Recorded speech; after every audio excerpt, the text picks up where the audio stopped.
Hello friends, आप सभी का स्वागत है यार फिजिक्स क्लासेस में। आज हम लोग नए टॉपिक पढ़ेंगे और determination of internal resistance of a cell using potentiometer. इसके पहले हम लोग determination of EMF using potentiometer पढ़े थे, means comparison of the EMF with potentiometer पढ़े थे। अब जो इस वीडियो में पढ़ेंगे कि किसी भी हम लोग इंटरनल रेजिस्टेंस किस तरह से हम लोग पोटेंशियोमीटर से इंटरनल रेजिस्टेंस को डिटरमाइन करते हैं उसके बारे में जानेंगे। तो means determination of internal resistance using potentiometer.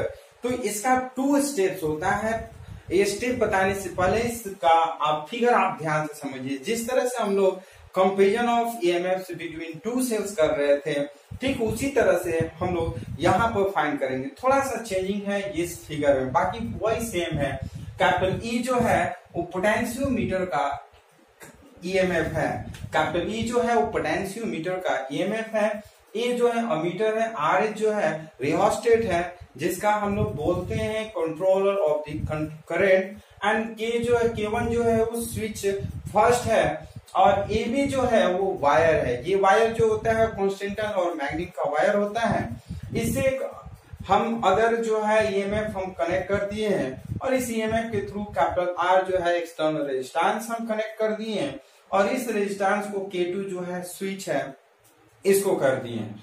और ये जो आपका ईएमएफ है, ईएमएफ को हम कैपिटल जी गैल्वेनोमीटर के साथ कनेक्ट कर दिए हैं, और एक गैल्वेनोमीटर जो है जॉकी से कनेक्ट कर दिए। ये जॉकी जो है वो हम किसी भी वायर पे हम उसको क्या करते हैं, मूव करके हम नो डिफ्लेक्शन फाइंड करते हैं। इसको हम क्या करते हैं, पुश करके हम इस तरह से इसको पुश करके हम आगे पीछे करते हैं, जिससे कि हमको एक ऐसा पॉइंट मिल जाए जहां पर कैपिटल जी का जो वैल्यू है, मींस गैल्वेनोमीटर है जो, उसका वैल्यू जो हो नो डिफ्लेक्शन हो जाए। तो बात करते हैं स्टेप फर्स्ट की। तो स्टेप प्रोसीजर पे फर्स्ट स्टेप है क्लोज की K1 कीपिंग की K2 open. Suppose that K1 जो की है उसको हम क्लोज कर दे रहे हैं और K2 को ओपन छोड़ दे रहे हैं। ध्यान से समझिएगा।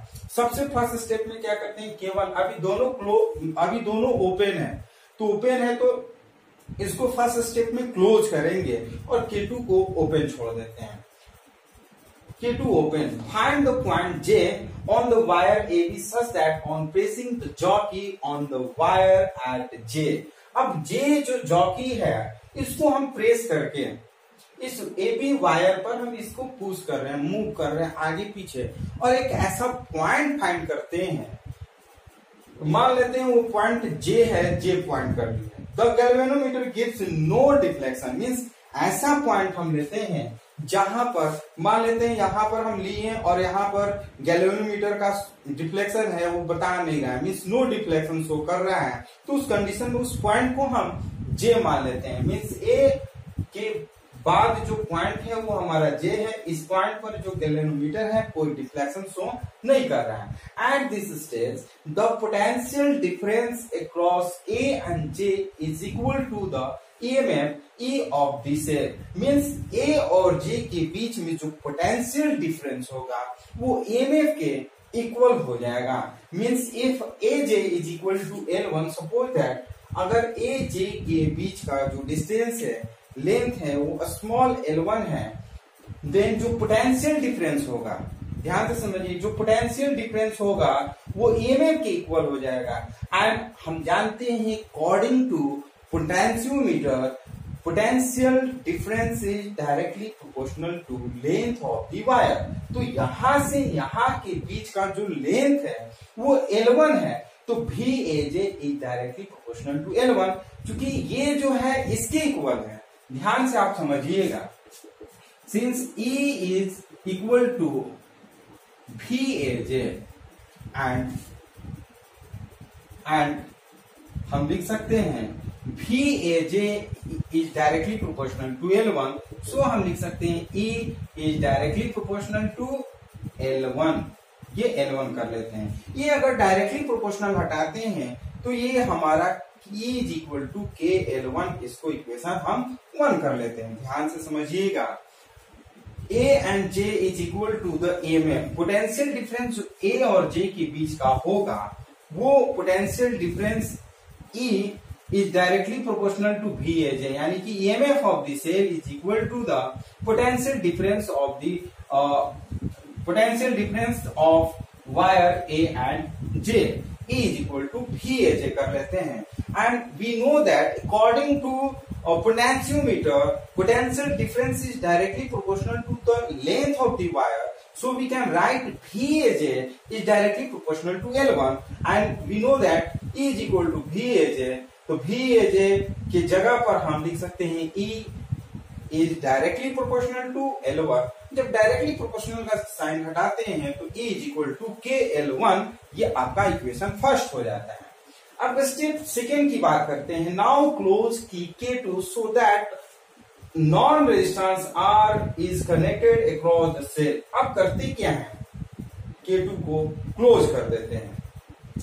Now close K2 so that a non-resistance R is connected across the cell। अब जैसे ही क्लोज करते हैं ये इसमें से करंट फ्लो करने लगता है। The point J dash such that on pressing the jockey J dash the galvanometer gives no deflection। अब करते क्या है कि अब J को हम ऐसे प्रेस करके मूव करते हैं कि एक ऐसा पॉइंट मिल जाए जहां पर हमें कोई नो डिफ्लेक्शन हो। मीन्स इस कंडीशन में जैसे ही हम K2 को क्लोज करते हैं उस कंडीशन में हम जॉकी को हम आगे पीछे मूव करते हैं। मूव करने के बाद हम एक ऐसा पॉइंट लेते हैं, मान लिया वो पॉइंट जो है वो J डैश हो गया, तो J डैश में लेते हैं। The galvanometer gives no deflection.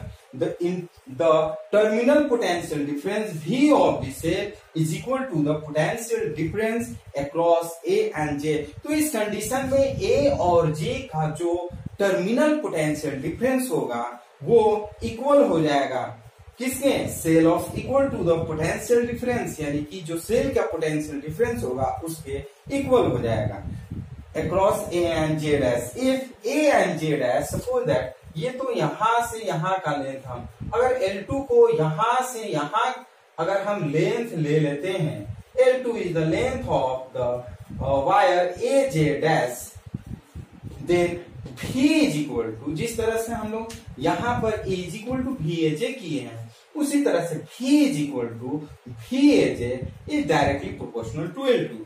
जिस तरह से E की जगह पर हम ये किए हैं, अब V E की जगह पर क्या हो गया V, because V is the terminal potential difference। terminal potential difference is equal to the potential difference of the cell। तो V is equal to VAJ is directly proportional to L2, या फिर हम लिख सकते हैं V is equal to KL2। जैसे हम ये लिखे हैं V is equal to KL2, इसको इक्वेशन सेकेंड करते हैं। डिवाइड इक्वेशन 1 बाय इक्वेशन 2, यानी कि इक्वेशन फर्स्ट को इक्वेशन सेकेंड से डिवाइड करेंगे तो E by V is equal to KL1 by KL2, और के अगर कैंसिल करते हैं, ये अगर के कैंसिल करेंगे तो E by V is equal to L1 by L2, इसको इक्वेशन हम 3 कर लेते हैं। अब ध्यान से समझिएगा, ये तो हमारा आ गया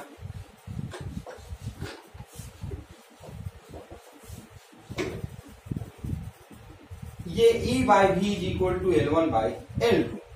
We know that internal resistance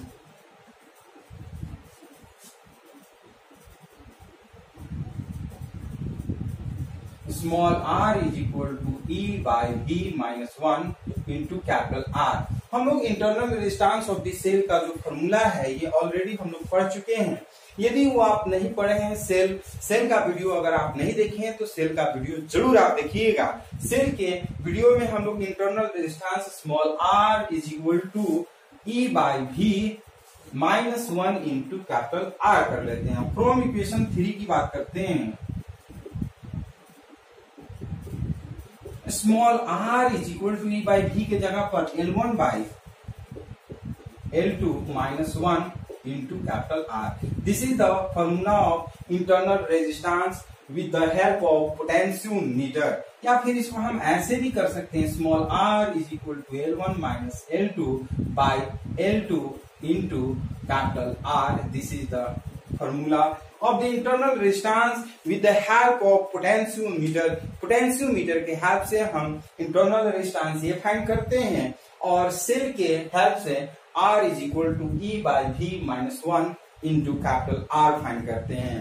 तो इससे एक हम लोग बहुत अच्छा न्यूमेरिकल बनाएंगे. न्यूमेरिकल आप लोग भी बनाइएगा और बताइएगा कमेंट बॉक्स में कि आपसे ये न्यूमेरिकल का आंसर कितना आ रहा है. तो जिस तरह से करना क्या है कि जो वैल्यू हम लोग को दिया रहता है न्यूमेरिकल में उसको पहले नोट करते हैं. नोट करने के बाद हम लोग क्या करते हैं, अकॉर्डिंग टू क्वेश्चन बनाते हैं. तो हमारे फॉलो मीन्स जिस तरह से हम फॉलो करते हैं किसी भी न्यूमेरिकल को बनाने में, आप उस तरह से ही फॉलो करिए. देखिए न्यूमेरिकल आपके लिए बहुत इजी हो जाएगा. अब हम लोग बात करते हैं न्यूमेरिकल का.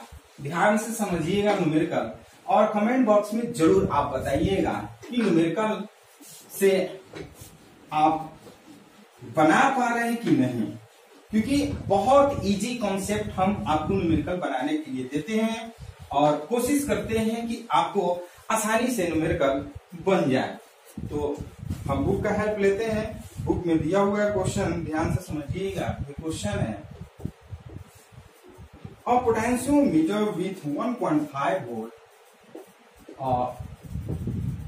potentiometer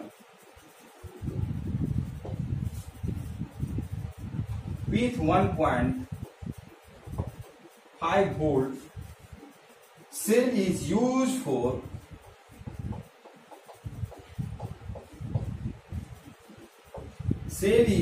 for finding the internal resistance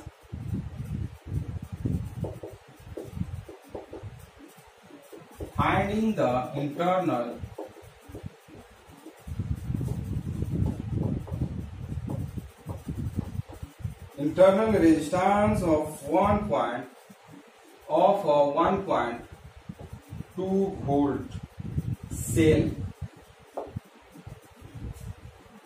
The balance point comes at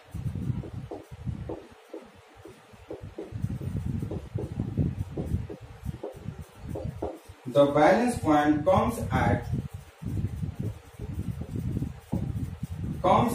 65 centimeter. If a resistor of 10 ohm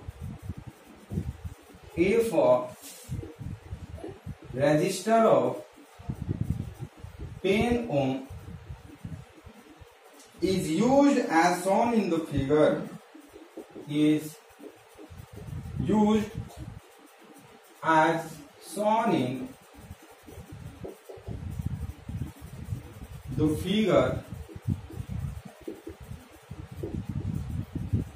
the balance point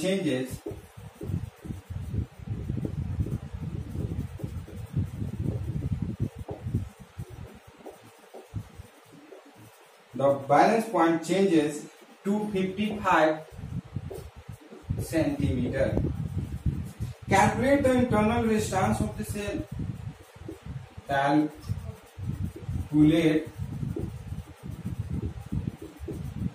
the internal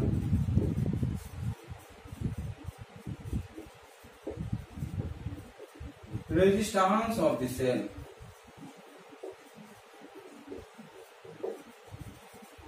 ये फिगर दिया हुआ फिगर भी हम बना रहे हैं. ध्यान से देख लीजिए. ये बुक में ही दिया हुआ है फिगर. ये 1.5 वोल्ट दिया हुआ है और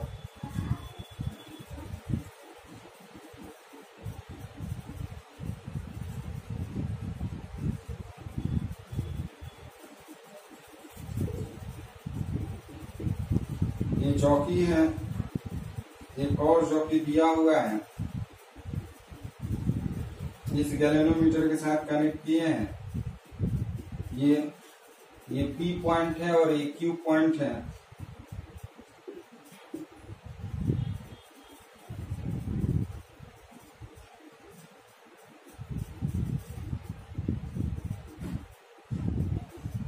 ये आपका 10 ओम दिया हुआ है और ये 1.2 वोल्ट दिया है। अब ध्यान से समझिएगा, बहुत ही आसान क्वेश्चन है। बहुत सारे बच्चे क्या करते हैं कि इतना लंबा चौड़ा न्यूमेरिकल देखते हैं और वो परेशान हो जाते हैं कि किस तरह से न्यूमेरिकल बनेगा। ये आपके सामने बुक से हमने क्वेश्चन लिखा है और बहुत इजी कॉन्सेप्ट के थ्रू ये आपको न्यूमेरिकल बताएंगे। आसानी से चुटकियों में आप बना सकते हैं और कमेंट बॉक्स में आप भी बना करके जरूर बताइए कि आपका आंसर कितना है इंटरनल रेजिस्टेंस का। तो बात करते हैं और potentiometer with 1.5 volt cell use for finding the internal resistance of 1.2 volt. देखिए 1.2 वोल्ट का कोई सेल है, इस सेल का जो इंटरनल रेजिस्टेंस, उसका इंटरनल रेजिस्टेंस फाइंड करने के लिए हम पोटेंशियोमीटर का 1.5 वोल्ट यूज कर रहे हैं। The balance point comes at 65 centimetre. जब हम 1.2 वोल्ट अगर हम सेल यूज करते हैं तो इसका बैलेंस पॉइंट जो है वो आपका 65 सेंटीमीटर आ रहा है। इफ और resistor of 10 ohm is used, ये 10 ओम जो है बार में यूज कर रहे हैं। सबसे पहले क्या कर रहे हैं, ध्यान से समझिएगा, ये आपका पोटेंशियोमीटर है। इस पोटेंशियोमीटर के थ्रू हम क्या कर रहे हैं, एक ईएमएफ जो सेल है 1.2 वोल्ट का लगा दे रहे हैं। तो कर रहा फाइंड द, और जब 1.2 वोल्ट का जब ईएमएफ मीन सेल लगा रहे हैं तो उस कंडीशन में हमारा जो बैलेंस पॉइंट आ रहा है वो 65 सेंटीमीटर। इस फिगर में आप ध्यान से समझिएगा, ये जो है पोटेंशियोमीटर का सेल है, तो ये इससे कोई मतलब नहीं है हमें। अब क्या है कि एक ये सेल यूज कर रहे हैं, इससे क्या है कि हमें इसका इंटरनल रेजिस्टेंस फाइंड करना है। इस सेल जो है इसका इंटरनल रेजिस्टेंस फाइंड करना है। इस इंटरनल रेजिस्टेंस फाइंड करने के लिए हम क्या करते हैं, सबसे पहले इसको कनेक्ट करते हैं गैल्वेनोमीटर से। जैसे ही गैल्वेनोमीटर का हम कनेक्ट किए तो इसका जो वैल्यू दिया है ये आपका 65 सेंटीमीटर दिया है। ये जो है मान लेते हैं ये L1 है और ये 65 सेंटीमीटर दिया हुआ है। फिर कह रहा है कि यदि हम 10 ओम का रेजिस्टेंस में इसको कनेक्ट कर रहे हैं तो इसका जो गैल्वेनोमीटर जो है वो 55, यानी कि ये जो है वो 55 दे दिया है, ये जो है वो आपका 55 दे दिया है। ध्यान से समझिएगा।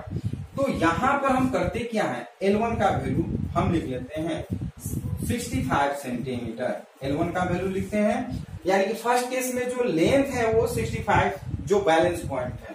सेकेंड केस में जो हमारा बैलेंस पॉइंट L2 है वो आपका 55 सेंटीमीटर है।